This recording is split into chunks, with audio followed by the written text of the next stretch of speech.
From Eyewitness News, this is Newsmakers. The House Speaker at war with the Journal. The Providence Journal is a long-standing institution with a lot of history in the state of Rhode Island. I am embarrassed for them. Mattiello took issue with an editorial criticizing his handling of hearings that explored controversial legislative grants, justified griping, or a diversion from the issue. Our guests on the first half of Newsmakers, Republican House Minority Leader Brian Newberry and Democratic State Representative Chris Blazejewski. Then, remembering those who died serving our country, the state's Adjutant General Christopher Callahan on Observing Memorial Day. Welcome to Newsmakers. I'm Tim White. General Callahan will be with us on the second half of the program, but joining me now from WPRI.com, reporter Ted Nesi. Leader Brian Newberry and Rep. Chris Blazejewski, thank you for joining us on the program. Great to have you here. Rep. Blazejewski is immediately to my right, so we can line them up appropriately. All right, we started the program with this. You heard a little bit from Speaker Mattiello there. Was the House Speaker justified in lighting up the Providence Journal? Rep? Well, look, let's take a step back. We all can agree that it is incredibly important to have journalists in the press in the state of Rhode Island and around the country to establish and research the facts that are important to making sure that our constituents, editorial boards, magazines, blogs can make opinions about the way that our government works and ways that we can change it. That's incredibly important. And I think that you saw certainly some frustration there. I certainly strongly support. There's a reason why our government put in our First Amendment to the United States Constitution the freedom of the press, because it is so important to our government. So I strongly support that. But I think that the frustration comes out of a couple facts that are really important to evaluating the opinions about the performance of the House Finance Committee. For example, Representative Carlos Tabone, who is a friend of mine and a colleague. He represents Pawtucket. Last week, he wasn't in House Finance Committee hearings. And the reason was he was serving his country in the Coast Guard Reserve. And on this eve of Memorial Day, I think we can all agree that we should encourage more people to serve our country, whether it's in the legislature or in our military, as Carlos Tabone does both, on top of having a job. We should encourage that.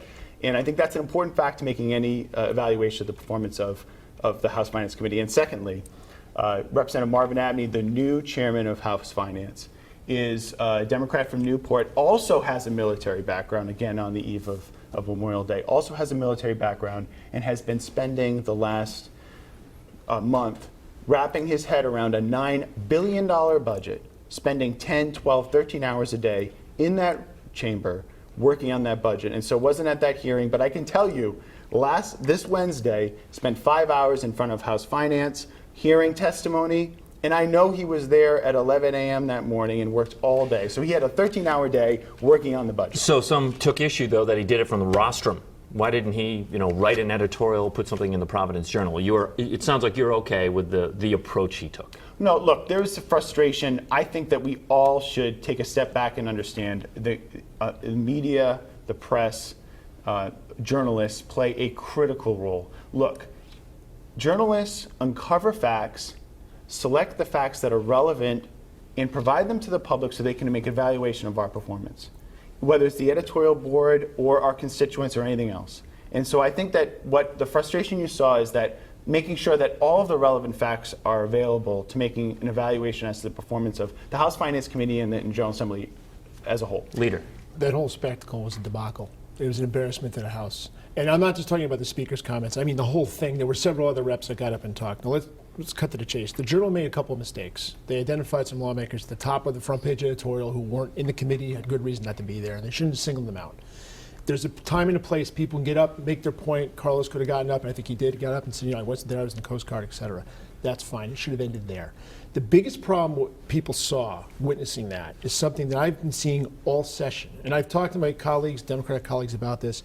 One of the dangers in politics when you're in office, whether you are an elected official, representative, governor, whoever, is you can get very insulated from the public. What you see, or what you saw last week, is a group of people, as a group, not everybody individual, but as a group of people in the House of Representatives who are oblivious to the way the public perceives us. That did nothing but make the House look bad. That was a debacle. Are you hearing that from your constituents? I mean, you look at we tape on a Friday. You look at the Providence Journal, the letters to the editor section, blasting the House Speaker, saying what he did was an embarrassment when he had called the Providence Journal embarrassment. Now, I'm guessing that's reflective of the letters that the Providence Journal received. They are the ones that select them to go in there. But is that what you're hearing? Is it backfiring in any way? Well, I think we have to, too often in our politics and journalism generally, there's a conflation of opinion and fact. And I think that we all need journalists to continue to play a critical role. No, I know, making you've sure said the that. facts are I'm interested available. in what you're hearing. I mean, or even worse, are people just, they're not plugged into it, they don't care? Well, about these particular issues, I haven't heard specifically about these, but I think all the time when I'm out knocking on doors, which is really the best part of it, we've talked about this before, Brian and I, that the best part about running for office is knocking on doors. The things that people read in the newspaper, they listen to, they think about, and they address when you're at the doors. So I haven't heard specifically about these issues, but what I do hear when I knock on doors is that the role that the Journal plays and WPRI and other news outlets play in informing the public so that when I cannot come to the door, they can say, Representative Blazejewski, I agree with you on this, I disagree with you on that. What do you think about this? If it weren't for the press, that it'd be incredibly hard for the public to have those facts to evaluate our performance, which is really important. Go ahead, My comments go beyond this week, though. I'm talking about the entire session, and this goes back to the toll legislation. Okay, the toll bill, which I thought was a terrible piece of legislation, I voted against. Maybe time will prove me wrong, maybe right. I don't know. All I know is that the public doesn't want the toll bill, and it was ramrodded through by a legislature that passed it, even though their constituents did not want it. It's backed by a governor with an approval rating of whatever it is, 29, 39%, that no one in the state seems to like on either side of the spectrum. And so you have legislation being passed that people don't want, and then you see the speaker and a bunch of other people get up and complain about the way the press is treating them. I'm sorry, but the grant program is a disgrace. That's all. We could have a whole show on that topic. Mm-hmm. And that's what the editorial was addressing. As I said, the Journal made some mistakes in the editorial, but it doesn't detract from the message they were trying to send. And what that came off the other day on the spectacle we saw at the House was attacking the Journal for their opinions, getting away from the fact they did make some mistakes and going to the heart of the issue. It goes back to the insularity. It plays very poorly with people. And in my district, when I talk to people, they have been very upset for a very long time because they feel that the legislature does not care what people think. And you know what? As the minority leader who doesn't get my way in the legislature, I can tell them they're right. Okay. The two legislative grant programs. That's what this. We're talking about. That it's not in the end. This isn't about the Journal or the press or anybody else. It's about those programs and how they're being run. Speaker Mandel was here with us a few weeks ago. Rep. Blazejewski. He promised he's looking at reforms. He said that again on the rostrum this week. We're getting right up to the end of the session. What do you think is going to happen? What's the discussion among the Democrats about what to do about these programs? I think we're looking at some very serious reform of the community service grant program. There has been discussion. Which is the bigger of the two. Which is the bigger. It's 5 times bigger than the legislative grant program. We're also looking at the legislative grants, but the community service grants is $11 million, and we're looking very seriously about very serious reform. A couple options could include having some of the larger grants included as line items in the budget so that they're transparent, everyone can see them, they're in the budget, they're voted on. And also, potentially, in some kind of combination with that plan, also looking at some way of blocking out, for example, senior centers. We have many senior centers. We all understand the important role that they play, providing community to the seniors that live in our neighborhood. The Fox Point Senior Center does that in my neighborhood. Blocking these grants together and giving them to the Department of Elderly Affairs and saying, look, we need to find a way to allocate these dollars. Here's the money that goes to senior centers. Let's work out some sort of formula program at the administrative level as opposed to having it come to the legislature. So we are looking very seriously at important reform to the community service program. What do you think of those reforms? Well, the community service grant program, you can argue about whether we should be spending money on those issues, and that's a philosophical debate. But if we're going to do it, it has to be far more transparent. One of the problems is it's hard to find out who's getting the grants until after they've been given out. It's money that's sort of given out to various departments, and the next thing you know, the department gives $50,000 to X. Well, they get a letter from the legislative leaders saying, here's who to give the money to. Right, because you know there was probably an agreement, informal agreement reached. I don't know exactly what legal trouble Ray Gallison is in, but from what I've read in the press, it looks as though the program that he worked for that was getting community service grants for all these years kept getting grants even after the founder passed away. That's what I've interpreted. And that's the kind of, that should never happen. I mean, is this entity even operating? How are we giving money to an entity that's not operating?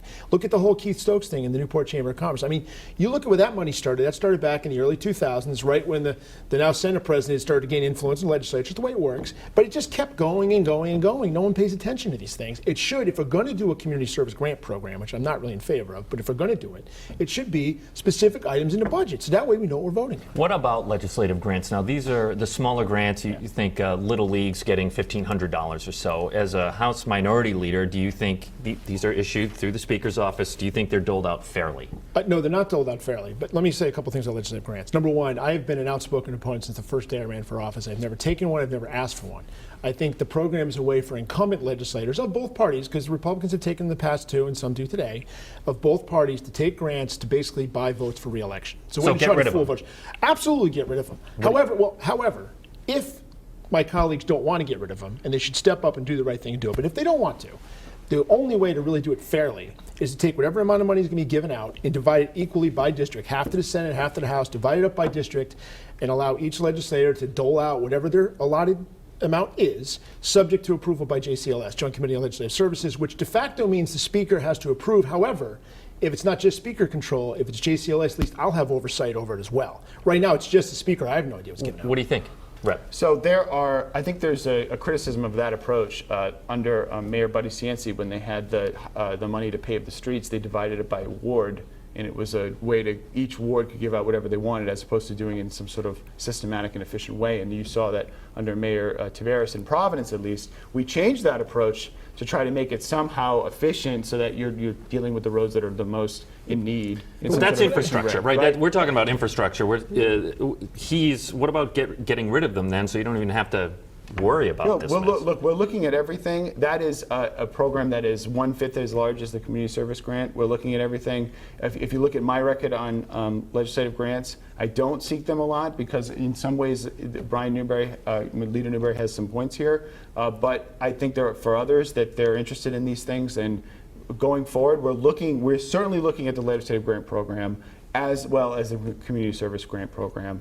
But for some of the services that they provide, I think that they're small dollar, and they support local baseball teams, senior centers, whatever. All the legislative grants go to good causes. No one says that giving $1,000. I don't know why the taxpayer should be funding the Little League, but if we're going to do it, it should be equal. I'm like, there's no reason. It's not a road repair program. My district is no more deserving or less deserving of money for the Little League fund than Chris's district or anybody else's. The bottom line is, it's not given out fairly. Look at the numbers. Who got the biggest amount of grants? The Speaker. Who gets the next biggest amount of grants? The Speaker's biggest allies. That's the way it works. It's not fair. Everybody knows it's not fair. It's a farce. It's been. It seems like there's just been relentless bad headlines lately, really, to the Assembly. You've had Ray Gallison's resignation, Jamie Doyle's financial problems, the Majority Leader not paying his taxes on time, Anastasia Williams not filling out her ethics form, these hearings and the journal fight. I've had reps say to me privately that they have friends and family saying you don't get out of this. It's hurting your reputation, because the reputation of the Assembly is so bad, which is kind of alarming to hear. Do you hear that? Do you get that? So the consequence of that argument is that the people that are in it for the right reasons, that are doing their very best every day up there to try to improve the quality of life for Rhode Islanders, will leave. And who's left? So I actually say the opposite. I say, look, if you're frustrated by this, it's more reason than not. If you're one of the good ones that are just doing the best you can, regardless of political ideology. Representative Newberry is one of my best friends in that chamber. We don't agree on everything. We agree on some things. But I know he's in it for the right reasons. And I'm working on it for the right reasons as well. And I think we could all list out some of the reps that are doing just that. They need to continue to serve. I think it's the opposite. They've got to stay involved. Because if we don't have the folks that are there doing their best for the right reasons, then all you're left with are folks that are doing it for the wrong reasons. And that, we all agree that we can't have a legislature like that. I agree with that. I've served with 118 separate people in the House during my tenure. And the vast majority of them, I can say, were good, decent people. I may not always agree with them. I may disagree with their politics even vehemently, but they're mostly good, decent people, as you would expect and hope. But I've also served with people who are serving time in federal prison. And I think part of the problem, look, if Gordon Fox is going to go take a bribe, because he has whatever financial issues and he has some side job at the licensing board or whatever it was in Providence and takes a bribe, I can't stop that from happening. But I do know this. It becomes an insular place, and people are reluctant to call out or criticize each other, or when you see something coming down the road. The Gallison troubles, whatever they are, they didn't just start now. He was cited a decade ago. I remember in 2006 going to an election postmortem, a GOP election postmortem, and he had been challenged. I didn't know who he was. I wasn't in office, but he had been challenged that year by somebody who ran against him on this very issue a decade ago. This was not a secret. And there's a reluctance, it's a human reluctance, I understand it, to call people out. But you can't promote people who have ethical problems. You can't promote people who you know are a little shady in their dealings. You just can't do that. You got to focus on the vast majority of people who are good and there for the right reasons. Unfortunately, I have 30 seconds left, so I'm going to throw this question at you, and you only have 30 seconds to answer it. And it's totally off topic, but you're from Northern Rhode Island, and one of the biggest issues there right now is a proposed natural gas-fired power plant in Burrowville. Yeah. Where do you stand on that? We could do a whole show on that. Yeah, I know. No, I know. Honestly, I apologize no, for the short amount of time. It's not a simple question. What it really comes down to is this. The reason we have a siting board in the state is to address these issues. I'm learning what I can about the issue. Obviously, if you're a neighbor of a power plant, nobody wants to have a power plant built next to them. But a lot of the opposition is also coming from people who oppose power plants in general. I don't oppose power plants. I don't know what I feel about this particular plant. I also don't represent the area the plant is. Right. My part of Burrowville that I represent is going to benefit from the tax money, but at the same time, a lot of people there don't want it either. So you got to look and see, is this an appropriate place for a power plant? And that question's still up in the air. That process is unfolding. And you were right, Leader. We could have done a whole It's a whole show on legislative grants alone, for sure. But House Minority Leader Brian Newberry and State Rep Chris Blazejewski, thank you very much for joining us on the program. When we come back, observing Memorial Day, the commander of the Rhode Island National Guard, General Christopher Callahan. Stay with us. You're watching Newsmakers.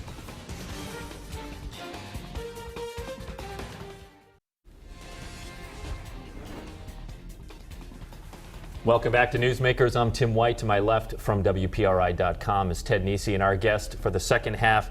You have a lot of titles. Let me just rattle through them. Brigadier General Christopher Callahan, the Adjutant General of Rhode Island, and the Commanding General of the Rhode Island National Guard. I'm just going to call you General, if that's okay. It's perfect. Right. Dad, Coach, I got a couple more. So. Some of those are more important, to be honest. Sure. Right. So look, Ted and I were talking before the show, and I think Ted made a really good point. He said a lot of people confuse Veterans Day and Memorial Day, and they are distinctly different. Right. Talk about that. So Memorial Day, is what we would consider more of a somber occasion. It is about the fallen. So, we talk about the legacy of service members that have passed in the line of duty. And, Veterans Day is more in line, of course, with celebrating all military service, and perhaps not, not that it's not as somber, it certainly is important, but there are subtle differences. Memorial Day is in a way a grieving day more than Veterans Day, right? Veterans Day is also a celebration. Sure. Yeah, no, so it's a great point, and it seems to be juxtaposed, of course, with the fact that culturally we say, hey, it's also the start of summer. Yeah. So you want to pump the brakes for a second to say, okay, why exactly are we celebrating a holiday or commemorating a holiday, whatever the proper term is for Monday, versus, hey, it's a day off and, let's spark the grill up. You served in Iraq, I believe, for about a year in 2005, that period when the insurgency was heating up. We lost thousands of American soldiers in the Iraq conflict. What's on your mind as Memorial Day approaches? Are there people you think of or situations you go back to? So it's a great question. And I think for me, I like to try to think about personal stories, about people that perhaps I've served with. Or the stories that are not so upfront with someone's career. It's the person behind their job that we're trying to commemorate. We talk a lot about duty and honor and those kind of things, but at the end of the day, they were a son or daughter that stepped forward in some capacity, and that, to me, I think is a focal point. To be able to sort of separate from all of the sort of inputs that people have nowadays relative to social media and everything like that. If you can take a minute and tell that personal story, I think that makes a difference. Researching a story that I'm doing on military pensions, which I hope we have time to talk to you about, I learned that less than 1% of the American population serves in the military, one branch or another, which is an all-time low. Do you think this is impacting how the nation observes Memorial Day or looks at Veterans Day in any way? Sure. Yeah, so I think that there's certainly a component of that. Can't speak to the national trends, but in New England we're a little bit different because our our active duty military bases are, in Groton, New London, and Newport with the Navy. In the rest of the country has, in general, the mid-Atlantic south, and then when you kind of shoot westbound, you have very large infrastructure of military bases. So the culture is, likely more inculcated, and we see that there's certainly just conspicuous military presence in and about those areas. So in New England, it's different, and that so when we talk about that 0.5% service. We also talk about the geographic and regional challenges here because we just don't have many that serve here in our area, and it's just not top of mind. So I think that may have an impact on how people view the holidays and whether it's a tactile or a very personal event for them. We've had really a huge generational change in that because up to the, I believe, early 70s, right, the draft was still in place, so military service was a reality or a potential reality across all walks of life in all regions, and now we have an all-volunteer service. I know many military leaders say they like all-volunteer service, the people they take and everything else, but do you think it's created a disconnect at all between, especially in places like New England where there's fewer people are serving and the military? I think fundamentally the all-volunteer force is what makes our military service very special. I mean, you're talking about people that are making conscious decisions and to step forward and to perhaps bring themselves to a higher standard and to support and defend their nation and their state. So I think the volunteer service piece is critical. As a dad, I would say, hey, service to your country in other areas would be great too. I've got a daughter who's going to start AmeriCorps in the summer, but I think I would agree that perhaps some type of public service would be good for I'm curious, folks. Your own story. When did you decide to serve? So, what made you? Yeah, no, great. It's. I wish I could tell you it was a compelling, step in to be the next George Patton. It wasn't like that at all. It was really fundamentally. I came up, divorced parents and struggling for money. How are you going to pay for school? And that's how it started for me in the early 80s. And my dad made a decision for us back when dads made decisions for kids. And he said, hey, listen, you want to go to school, but you really don't want to have any loans. This is, you need to take my advice here. And so that was my journey into the, Army National Guard and, and that kind of thing. But I would tell you, when the door opened, being exposed to, becoming an officer, that opportunity, being exposed to becoming an aviator, things that just weren't going to be regularly available to me, that was fantastic. So that was my start. So as I sort of alluded to, Rhode Island is one of only 5 states that put an income tax on military pensions. I imagine you support a change to that law here in Rhode Island. Yeah, I mean, I think that our sort of outreach to our legislators and certainly with the governor, there's an openness to look at it. I'm realistic enough to understand that, money doesn't grow on trees. So if we are to step forward and perhaps, bring some mitigation to our veterans relative to their pensions, then we also need to step forward and help solve the problem as to how you would go about and do it. But I think overall there is goodness there. There's anecdotal evidence about people moving south or leaving the state based on the fact that there's a merge. Remember, normally I shouldn't say there's a merge when you're actually eligible for your military pension, at a significant level, your age is generally up there as well. So perhaps your income is limited, and that pension means a lot. And so if we can, do a better job at trying to make that pension dollar, work harder in our state for our veterans, well, then that's likely to retain people in the state and younger folks there. Senator Rhode announced he's on the Appropriations and Armed Services Committees. He announced last week he secured about $20 million in federal funding for a new National Guard headquarters in East Greenwich. Why is that needed? What will the benefit be that you see? So fantastic. Senator Rhode and the rest of our CODEL, big supporters of the National Guard, so we're very, very happy with that. And so what our new headquarters will do, it's about 80,000 square feet planning-wise, and what that'll allow us to do is meet all of the modern sort of standards that we need in order to govern a National Guard in our state. You know, we've got about 3,300 part-time and full-time soldiers, tremendous amount of equipment and bases and things like that. And right now we're headquartered, co-located with our emergency management agency in Cranston, which was a move some 20 years ago just based on available real estate. Now that relationship has been fantastic, and it's great to be in the same house as people that you support all the time, but fundamentally it doesn't meet, you know, anti-terrorism force protection. It's, you know, there's a lot of setbacks to that particular location for us. I have less than 30 seconds Sure. here, so I'm just curious where you're going to be on Memorial Day. Memorial Day proper will be at the Exeter Cemetery. We will march earlier in the day in the North Kingstown Day Parade, but we've got, I think, 15 different events we're supporting. So. All right, Adjutant General Christopher Callahan, the commander of the Rhode Island National Guard, thank you very much for joining us on the program. Thank you for having me. It's great to meet you. And on this Memorial Day, make sure you take some time to remember those who gave their lives in service to their country. For Ted Nesi, I'm Tim White. We will see you next week on Newsmakers.